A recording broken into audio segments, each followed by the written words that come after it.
selamat pagi, dimandikan sama Tuhan semuanya. Oke, dan puji Tuhan kita bisa bergabung kembali dalam hari Minggu ini ya. Kita mulai acara berjemaat dengan sekolah minggu dewasa, sambil yang anak-anak juga sedang sekolah minggu di bawah sana. Kita juga mau belajar firman Tuhan. Hari ini kita mau meneruskan pembahasan kita di Efesus yang sudah hampir selesai sebenarnya. Karena kita sudah di Efesus pasalnya yang ke-6 ya. Sudah di Efesus pasalnya yang ke-6.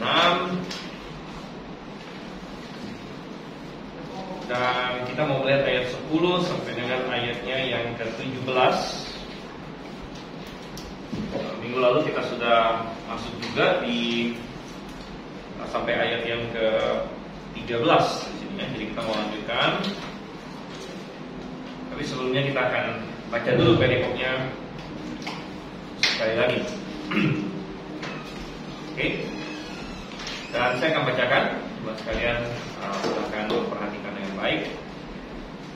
Habis itu kita akan berdoa dan kita akan mulai. Ini demikian firman Tuhan. Akhirnya hendaklah kamu kuat di dalam Tuhan, di dalam kekuatan kuasa-Nya. Kenakanlah seluruh perlengkapan senjata Allah supaya kamu dapat bertahan melawan tipu muslihat iblis. Karena perjuangan kita bukanlah melawan darah dan daging, tapi melawan pemerintah-pemerintah, melawan penguasa-penguasa, melawan penghulu-penghulu dunia yang gelap ini, melawan roh-roh jahat di udara. Sebab itu ambillah seluruh perlengkapan senjata Allah supaya kamu dapat mengadakan perlawanan pada hari yang jahat itu, dan tetap berdiri sesudah kamu menyelesaikan segala sesuatu.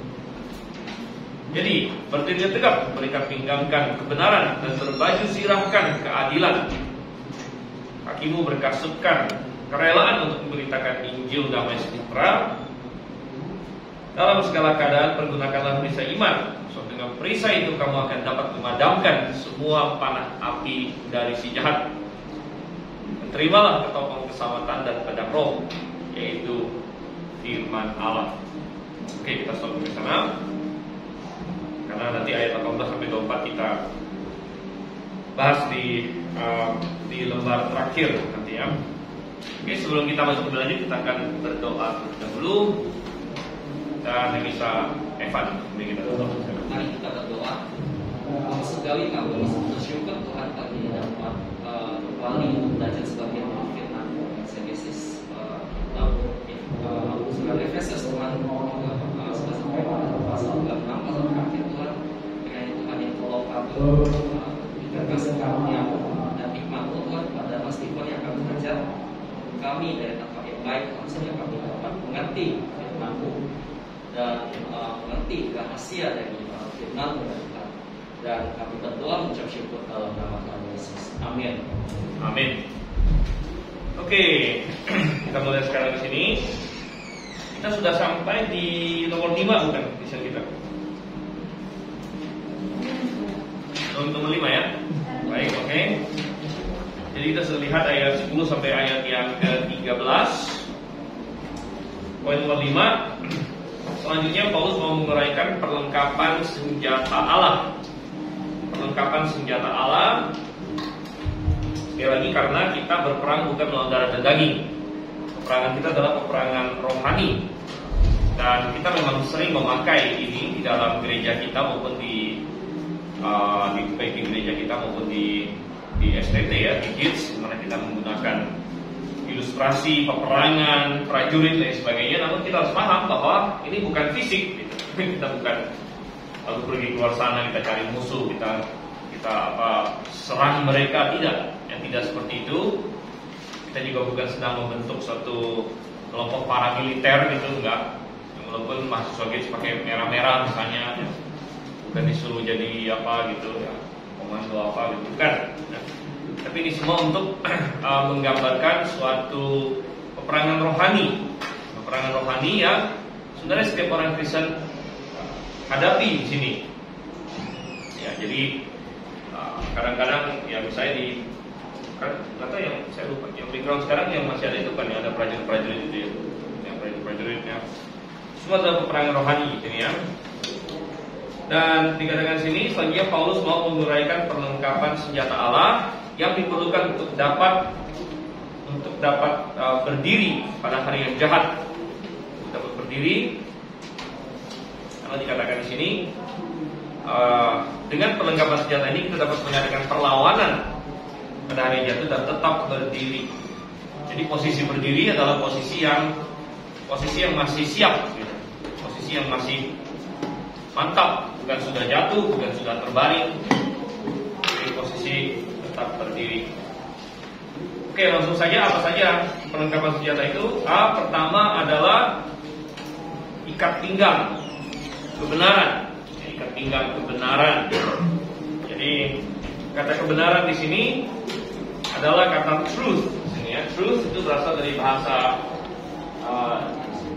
Yunani aletheia. Aletheia.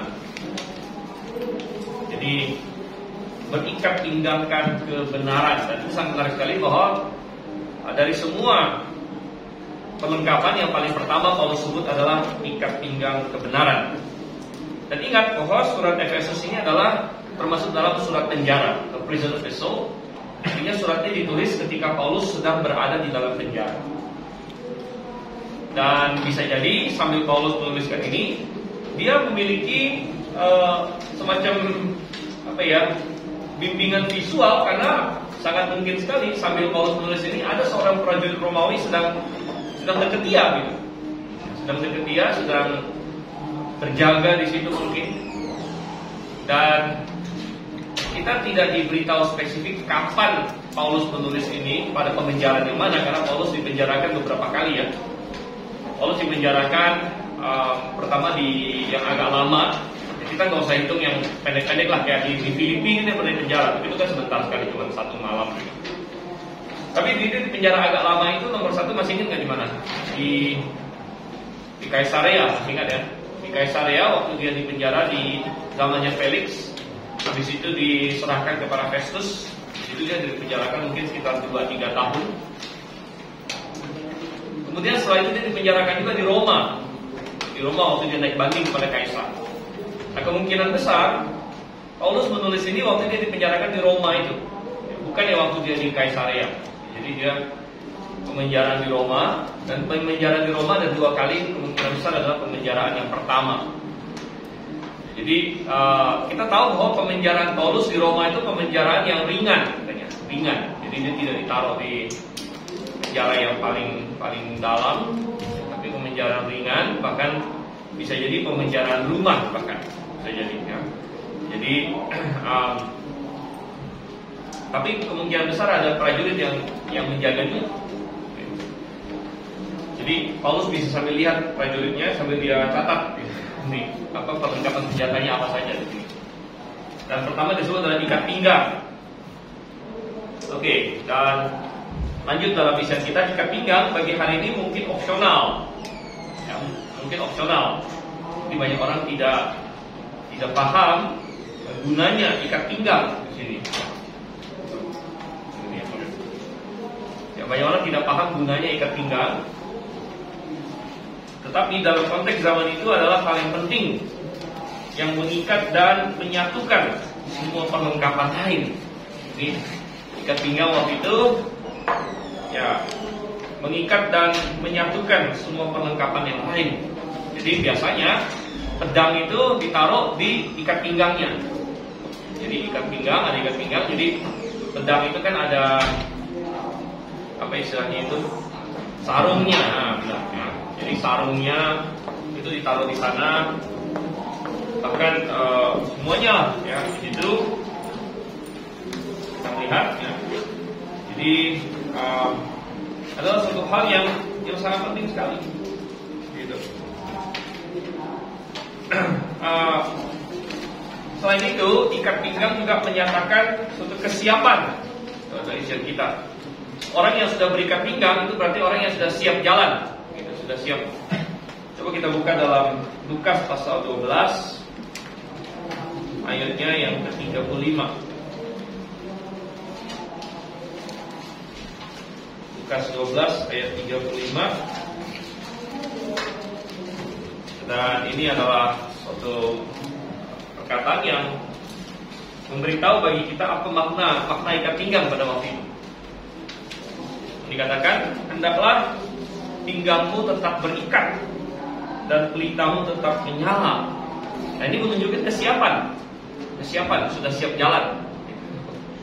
Jadi ikat pinggang itu ya sudah ini istilahnya bagian yang semua yang lain dipersatukan oleh ikat pinggang itu. Jadi menyatakan siap.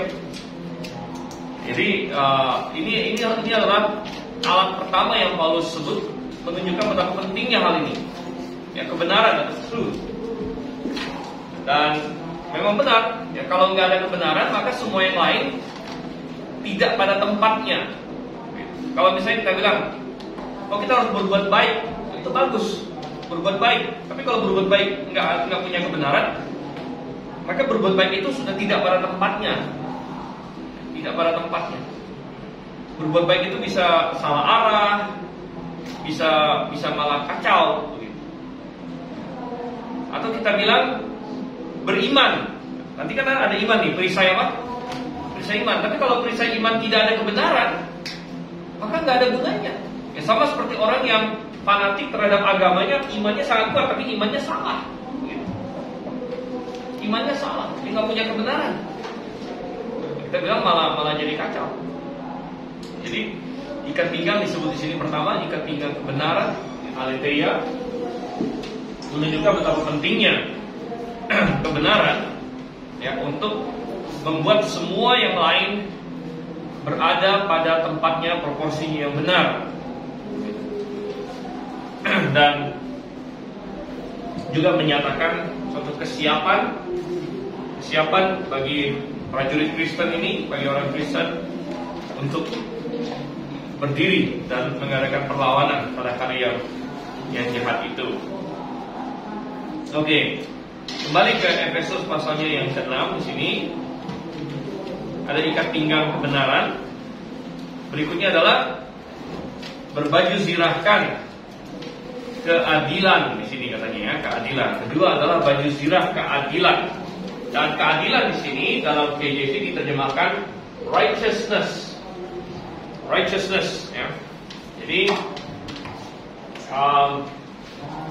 itu berasal dari bahasa Ibrani di Kaios Yunani, sorry. Si Kaio. Ininya gimana ya?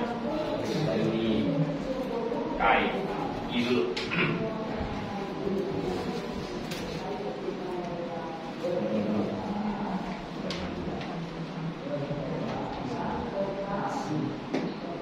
Kaiosune ya. Kaiosune karena di sini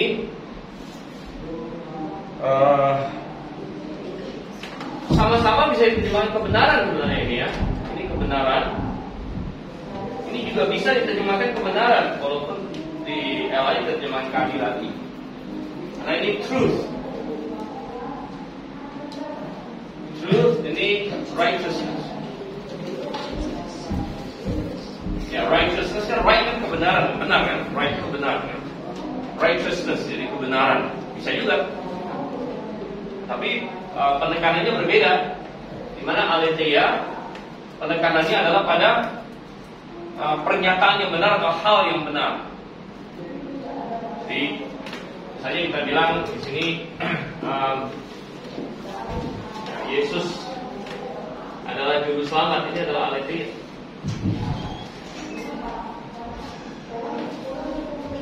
Ini adalah pernyataan benar. Ini pernyataan benar, ini kebenaran. Tapi righteousness sekarang mengenai misalnya hidup seperti Yesus.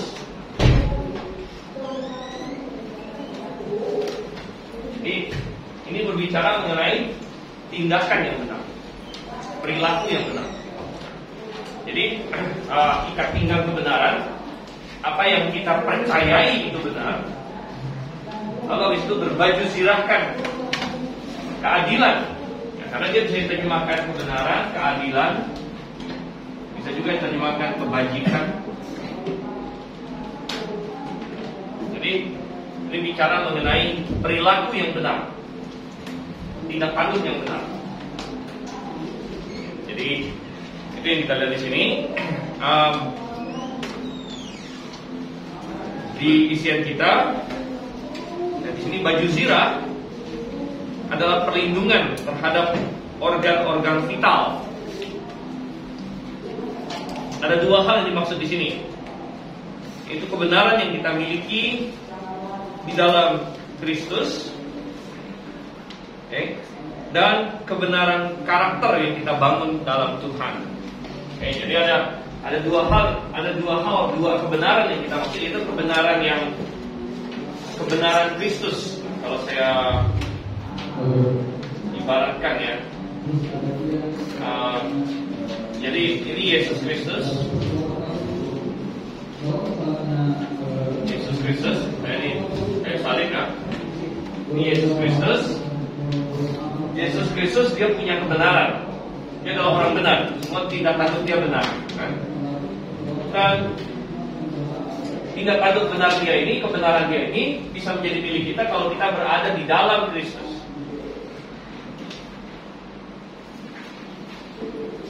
Kalau kita berada di dalam Kristus, maka kita dihitung benar juga. Inilah yang kita sebut kebenarannya apa? Kebenarannya Kristus. Jadi kalau kita punya baju zirah kebenaran, nomor satu bicara mengenai kebenarannya Yesus Kristus di sini. Nah, ini berarti orang yang sudah diselamatkan. Nah, jadi kita mengandalkan kebenarannya Yesus Kristus. Nah, tetapi ada hal yang kedua, bahwa setelah kita memiliki kebenaran Yesus bagaikan baju zirah yang melindungi kita juga harus membangun kebenaran karakter kita. Artinya, ya memang selama di dunia ini kita belum sempurna, tapi kita bertumbuh sehingga karakter kita semakin lama semakin benar, tindak tanduk kita semakin benar, semakin seperti Yesus. Jadi standarnya adalah Yesus Kristus. Jadi ini sangat penting sekali. Dan kita melihat bahwa baju zirah itulah yang melindungi seseorang, kan? Misalnya ini baju zirahnya.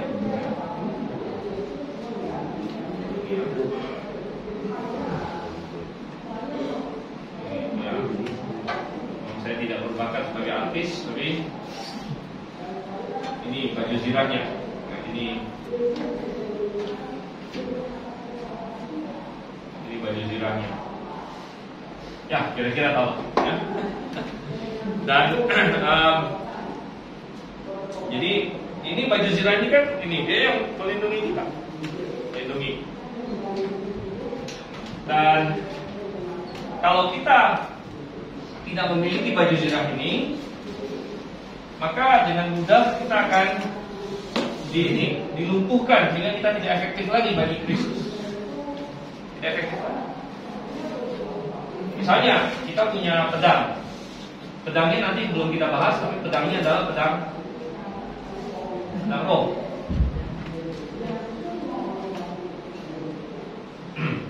Pedang roh. Lalu kita punya apa? Perisai iman. Nanti kan? Nah, ini kalau kita bisa menggunakan firman Allah, kita bilang kita punya iman. Tapi misalnya tindak tanduk kita tidak mencerminkan Kristus, lalu kita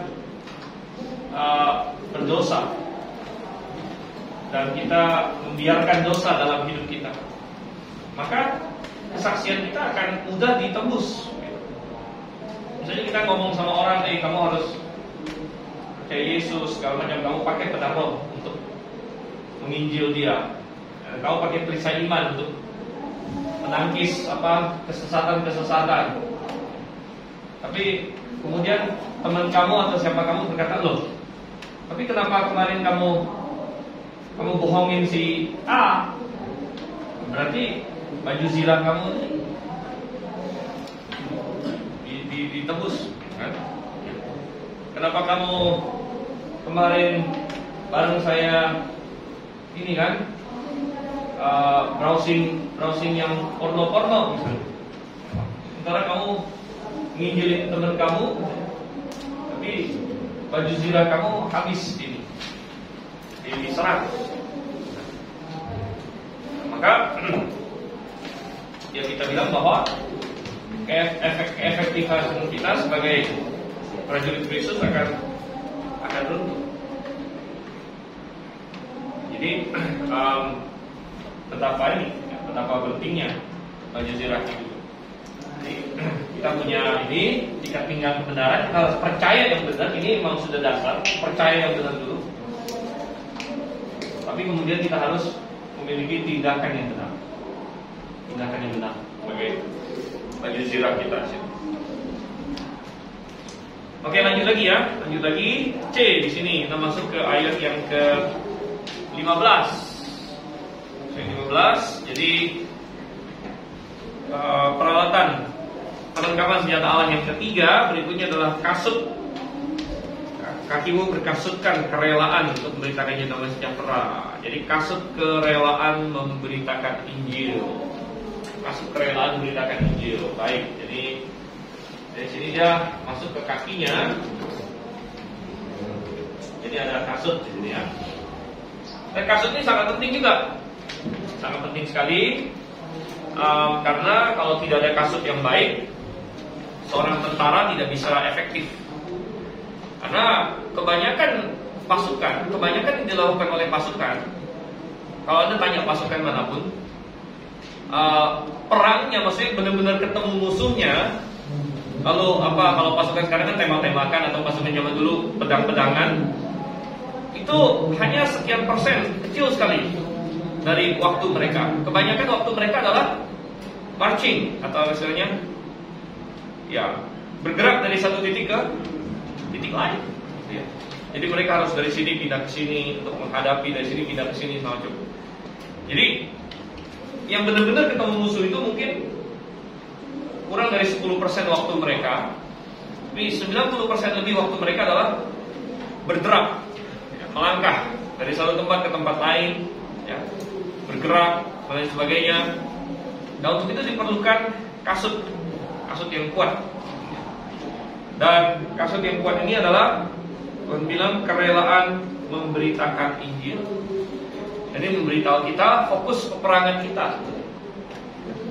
Fokus peperangan kita. Jadi sekali lagi, peperangan kita mau kemana? Peperangan kita adalah memenangkan jiwa-jiwa. Peperangan kita adalah kita mau mempengaruhi orang. Seperti yang Paulus katakan yang kita baca minggu lalu di 2 Korintus. Kami mau menangkap. Coba kita baca sekali lagi deh. Ini yang Paulus ini ya. 2 Korintus pasal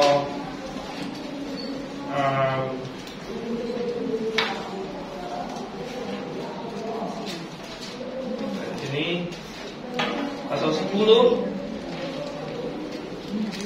ayat 3 dan 4 dan seterusnya. 2 Korintus 10 ayat 3 saya bacakan. Memang kami masih hidup di dunia, tetapi kami tidak berjuang secara duniawi. Karena senjata kami dalam perjuangan bukanlah senjata duniawi, melainkan senjata yang diperlengkapi dengan kuasa Allah yang sanggup untuk menentukan benteng-benteng. Tapi bukan benteng fisik yang mereka maksud. Ya. Ayat 5, kami mematahkan setiap siasat orang dan merubuhkan setiap kubu yang dibangun oleh keangkuhan manusia untuk menentang pengenalan akan Allah. Paulus bicara mengenai kubu-kubu pikiran dan kubu-kubu hati dan kesombongan manusia yang menolak Tuhan di sini. Kami menawan segala pikiran dan menaklukkannya kepada Kristus. Jadi peperangannya adalah untuk memenangkan pikiran orang, mempengaruhi pikiran orang, untuk mematahkan segala keangkuhan, segala penolakan akan Tuhan yang dibangun oleh manusia. Ya, ini dia adalah yang Paulus katakan mengenai perjuangan dia. Ya, sehingga untuk melakukan itu dia rela pergi. Kita sudah tahu dalam Alkitab ada perjalanan misi Paulus. Perjalanan misi Paulus, dia mau dari satu kota ke kota lain, dari satu tempat ke tempat lain. Dia punya kasut, rela memberitakan Injil di sini. Oke. Kembali ke isian kita dan yang ke-6, bagian dari peperangan rohani adalah jiwa-jiwa yang terhilang. Jiwa-jiwa yang terhilang, kita harus siap memberitakan tentang pendamaian Allah ya, bagi mereka, pendamaian Allah bagi mereka. Makanya disebut berkasutkan kerelaan memberitakan Injil damai sejahtera. Injil kita ini disebut Injil damai sejahtera. Injil damai sejahtera. Nah, kenapa bisa demikian? Padahal Yesus sendiri pernah memperingatkan bahwa Dia datang bisa jadi tidak membawa damai. Malah katanya di dalam rumah 3 lawan 2, 2 lawan 3. Bapak lawan anaknya, menantu lawan mertuanya. Ya. Loh, kok bisa begitu? Karena damai yang utama yang dibawa oleh Injil adalah damai antara manusia dengan Allah. Kalau manusia dengan manusia, nah ini belakangan. Kadang-kadang kita menerima Injil bisa jadi tidak ada damai dengan manusia malah. Berapa banyak orang di keluarga yang non-Kristen, di agama tertentu, kalau kamu terima Injil, kamu bukan lagi keluarga, diancam. Justru kalau dia mau mempertahankan damai dengan keluarganya, dia bilang, saya nggak mau terima Yesus. Saya terima Yesus repot ini. Saya terima Yesus, saya ditendang keluar. Saya terima Yesus akan konflik. Saya terima kebenaran, saya akan debat terus dengan keluarga saya atau lain sebagainya. Jadi kadang-kadang ketika seseorang menerima Kristus, menerima kebenaran, malah di antara manusianya malah bisa jadi menimbulkan konflik gitu. Karena kita meninggalkan yang lama. Dan kita ambil kebenaran, ambil Tuhan Yesus di sini. Itu bisa nggak menimbulkan konflik? Bisa. Tapi kenapa disebut Injil damai sejahtera? Nah, kalau saya terima Injil ini malah konflik gitu. Kenapa disebut Injil damai sejahtera kalau begitu? Karena damai yang paling penting dan yang nomor satu adalah damai antara manusia itu dengan Tuhan. Ini nomor satu dulu. Coba kita buka di 2 Korintus pasal 5. 2 Korintus pasal 5 ayat yang mulai dari ayat 18. Dan sekali lagi ini juga Paulus menggambarkan dirinya sebagai seorang prajurit Kristus yang harus kita contoh di sini. 2 Korintus 5 dari ayat 18 saya bacakan. Dan semuanya dari Allah yang dengan perantaran Kristus telah mendamaikan kita dengan dirinya, dan telah mempercayakan pelayanan pendamaian itu kepada kami. Sebab Allah mendamaikan dunia dengan dirinya oleh Kristus, dengan tidak memperhitungkan pelanggaran mereka. Ia telah mempercayakan berita pendamaian itu kepada kami. Jadi kami adalah utusan-utusan Kristus, seakan-akan Allah menasihati kamu dengan perantaran kami. Dalam nama Kristus kami meminta kepadamu, berilah dirimu didamaikan dengan Allah. Ini adalah berita Injil itu. Ini adalah Injil damai sejahtera, bahwa Allah sudah membuka peluang. Sekarang siapapun bisa diperdamaikan dengan Allah melalui Yesus Kristus. Dan itu adalah melalui ayat 21 karena pengorbanan Yesus ya. Dia yang tidak mengenal dosa telah dibuatnya menjadi dosa karena kita, supaya dalam Dia kita dibenarkan oleh Allah. Jadi dan nomor satu, tentu kita bertanya, sudahkah saya didamaikan? Kalau saya sudah didamaikan, maka seperti Kristus, karena berita seperti Paulus, berita pendamaian itu dipercayakan pada kita. Dan salah satu perlengkapan senjata Allah dan yang punya kasut, kerelaan untuk memberitakan Injil damai sejahtera. Kemanapun kita pergi, kita bisa melakukan sesuatu ya. Kita ada traktat-traktat, kita ada bacaan-bacaan di bawah, Anda bisa bawa. Ya misalnya Anda pergi ke restoran ya, mungkin selama pandemi jarang ke restoran, tapi kadang-kadang ada juga ya. Anda bisa titipkan traktat di situ, atau Anda ketemu siapa ya. Anda coba bagikan sesuatu. Kadang-kadang untuk bisa ngomong memang nggak banyak kesempatan. Ya, itu mungkin untuk orang yang sudah agak lebih dekat lah, mungkin teman kerja atau apa, mungkin Anda bisa ngomong di situ. Ya, tapi kalau orang yang cuma sekedar ketemu aja, ya, bagaimana kita mau menjangkau mereka? Ya, kadang-kadang ya kita bagikan literatur. Nah, intinya kita mau kita mau memberitakan pendamaian yang dari Allah ini kepada mereka. Oke, kembali ke Efesus pasal 6 ayatnya yang ke selanjutnya, ayatnya yang ke-16 di sini. Di poin D kita, hal lain yang sangat penting adalah perisai iman. Perisai iman, ya. Di dalam berikutnya, iman adalah sikap percaya kepada Tuhan. Itu adalah iman. Iman adalah sikap percaya kepada Tuhan dan pada firman-Nya. Jadi sekali lagi, ini yang saya singgung tadi, iman itu percaya, ya.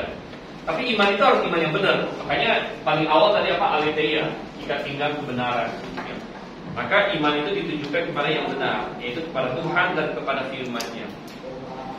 Dan itu sangat penting. Sangat penting bahwa kita memiliki perisai iman. Karena apa dikatakan di sini? Sebab dengan perisai itu kamu dapat memadamkan semua panah api dari si jahat. Jadi perang kita ini ofensif sekaligus defensif. Nanti ofensifnya kita akan lihat nanti dengan pedang roh, dengan kasut kerelaan beritanya. Tapi kita harus defensif juga, karena ada serangan, ya, serangan. Jadi senjata utama iblis adalah penipuan. Ini sudah kita bahas. Senjata utama iblis adalah penipuan. Makanya di ayatnya yang apa? Ayat yang ke-11, supaya kamu dapat bertahan melawan tipu muslihat iblis. Itu adalah senjata utama dia, penipuan. Oleh karena itu kita bersandar pada Alkitab, kita punya perisai iman, kita dapat memadamkan panah apinya. Jadi dengan memiliki firman Tuhan dan kita percaya kepada firman Tuhan, maka kita bisa memadamkan semua panah api si jahat. Dia membuat kita mau meragukan segala sesuatu, tipu muslihat. Kalau iman itu kan percaya, tapi iblis mau kita meragukan, bahkan menolak. Nah, itu dimulai dari Adam dan Hawa. Anda lihat bagaimana iblis menyerang Adam dan Hawa. Anda buka, coba kita buka deh Kejadian pasal 3. Dan kalau misalnya Adam dan Hawa memakai perisai iman di sini, mereka tidak akan jatuh dalam dosa. Tapi coba kita buka Kejadian pasal 3. Kita lihat dari ayat 1. Dikatakan ada ular. Ular ialah binatang yang paling cerdik dari segala binatang di darat yang dijadikan oleh Tuhan Allah. Ular itu berkata kepada perempuan itu, tentulah Allah berfirman, semua pohon dalam taman ini jangan kamu makan buahnya, bukan? Oke, ini kata-kata pertama ini saja sudah merupakan serangan, ya, serangan untuk membuat Hawa meragukan karakter Tuhan. Nah, iblis memberikan suatu sugesti bahwa pastilah Tuhan itu punya aturan yang sangat ketat, gitu kan? Pastilah Tuhan suruh kalian nggak boleh makan semua buah di taman ini. Jadi dia sudah melancarkan serangan di sini untuk membuat Hawa meragukan karakter Tuhan. Mestinya Hawa di sini dia punya perisai iman. Ya. Oke, lalu saut perempuan itu kepada ular itu, buah pohon-pohonan dalam taman ini boleh kami makan? Tentang buah pohon yang ada di tengah-tengah taman, Allah berfirman, jangan kamu makan ataupun meraba buah itu, nanti kamu mati, katanya ini, ya. Oke. Nah, ayat 4, tetapi ular itu berkata pada perempuan itu, sekali-kali kamu tidak akan mati. Jadi dia langsung membantah firman Tuhan di sini. Tetapi Allah mengetahui bahwa pada waktu kamu memakannya, matamu akan terbuka dan kamu akan menjadi seperti Allah, tahu tentang yang baik dan yang jahat. Jadi kita lihat di sini, dia menyerang firman Tuhan dan menyerang Tuhan, menyerang karakter Tuhan. Kata Tuhan itu sebenarnya tidak ingin kamu punya sesuatu yang baik, makanya dia larang ini, kamu sebenarnya tidak akan mati. Nah, ini adalah serangan panah api yang bisa ditahan dengan perisai iman kalau intinya Adam dan Hawa mau percaya kepada Allah. Hari ini ada begitu banyak serangan ini, ya, mau membuat kita meragukan firman Tuhan. Benarkah Tuhan menciptakan langit dan bumi dalam 6 hari? Benarkah terjadi air bah? Atau benarkah Tuhan benar-benar baik? Kadang-kadang serangan ini bisa bersifat doktrinal, bisa juga bersifat praktikal. Doktrinal dengan berbagai doktrin tadi, ya, evolusi, segala macam doktrin-doktrin yang sesat. Atau secara praktikal, ketika kita misalnya sedang sakit atau sedang ditimpa kesusahan, iblis bisa datang dengan panah api. Nah ini kan Tuhan tidak peduli dengan kamu. Nah ini kan Tuhan tidak sayang kepada kamu. Nah ini kan, jadi ini adalah serangan-serangan dari panah api si jahat yang mau meruntuhkan kepercayaan kita kepada Tuhan, dan kita harus padamkan itu dengan perisai iman. Ya. Oke, baik, kembali ke Efesus pasal 6 di sini. Berikutnya di ayat yang ke-17 dan poin E kita 5E ada ketopong keselamatan. Ketopong keselamatan yang melindungi kepala, organ yang paling vital. Ya, ketopong keselamatan. Jadi ini paling vital karena nomor 1 ya kita sudah diselamatkan. Ini sudah paling jelas. Ketopong keselamatan, kita sudah diselamatkan melalui iman kepada Yesus Kristus. Dan apapun yang terjadi, apapun yang terjadi, ya kita diselamatkan. Ya, misalnya kita ditimpa kesusahan, penganiayaan, apapun yang kita sudah diselamatkan. Kita punya ketopong keselamatan. Dan ini membantu kita.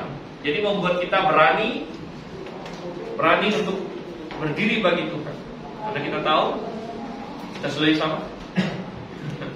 Kita sudah diselamatkan. Dan berarti pengharapan kita bukan di dunia ini lagi, terutamanya. Kita punya sesuatu yang jauh lebih baik. Kalau orang dunia, dia 100% harus berjuang untuk dunia ini. 100% harus berjuang untuk dunia ini. Ini orang dunia. Karena dia tidak punya yang lain lagi. Banyak orang dunia berkata apa? Ya hidup cuma satu katanya. Jadi dia pikir harus gimana begitu. Tapi kalau kita bilang ya memang hidup ini Tuhan berikan dan kita perlu menghargainya. Namun sebenarnya Tuhan punya hidup yang kekal yang akan diberikan kepada kita setelah itu. Dan kita berjuang bukan hanya untuk hidup yang sekarang, tapi kita juga berjuang untuk hidup yang akan datang. Oke, ketopong keselamatan di sini sangat penting sekali ya. Dan F terakhir adalah pedang roh. Pedang roh. Ini ayat yang ke-17 masih pedang roh yang didefinisikan sebagai firman Allah. Definisikan sebagai firman Allah. Ini alat yang defensif sekaligus ofensif. Ya, pedang itu bisa untuk bertahan, pedang bisa juga untuk menyerang. Ya, dan ya memang ya, firman Allah. Ya, firman Allah sangat penting sekali dan puji syukur kita punya firman itu di tangan kita. Ini adalah suatu keajaiban. Ajaib waktu ditulis dan ajaib bisa bertahan 20 abad sampai ke tangan kita. 20 abad sampai ke tangan kita dalam kondisi yang sempurna. Ya. Jadi ini hal yang luar biasa, ini suatu ajaib dan ini Tuhan berikan pada kita sebagai perlengkapan senjata. Karena itu kita perlu sangat mengenalnya. Sangat mengenalnya. Kalau prajurit itu diharuskan senjatanya harus dikenal. Orang zaman dulu dia pedang itu harus dilatih sedemikian rupa. Kita juga perlu mengenal firman Tuhan. Firman Tuhan kita kenal, karena firman Tuhanlah yang menjadi pemimpin prinsip-prinsip bagi kita. Ya, kita ketahui, kita mengenal karakter Tuhan dan lain sebagainya dari firman-Nya ini. Dan bagaimana dia ingin kita berlaku dan kita bisa memakai firman Tuhan untuk menolong orang. Kita ketemu apa? Nah, kita ini kesempatan memakai pedang roh. Mungkin untuk meyakinkan dia, ya, untuk menerangkan sesuatu kepada orang. Kita punya pedang roh ini. Oke, jadi penting sekali untuk fasih dalam Alkitab di sini ya. Oke, dan minggu depan kita akan lanjutkan lagi ayat 18 dan seterusnya, mungkin untuk terakhir kalinya untuk Efesus. Dan kalau ada yang punya usulan, misalnya kitab apa yang mau dibahas selanjutnya, boleh beritahukan kepada saya usulan Anda. Saya tidak jamin pasti diterima, minimal diusulkan gitu ya. Misalnya Anda ingin membahas kitab apa dan sebagainya. Karena sebentar lagi Efesus kita akan selesai. Ada pertanyaan?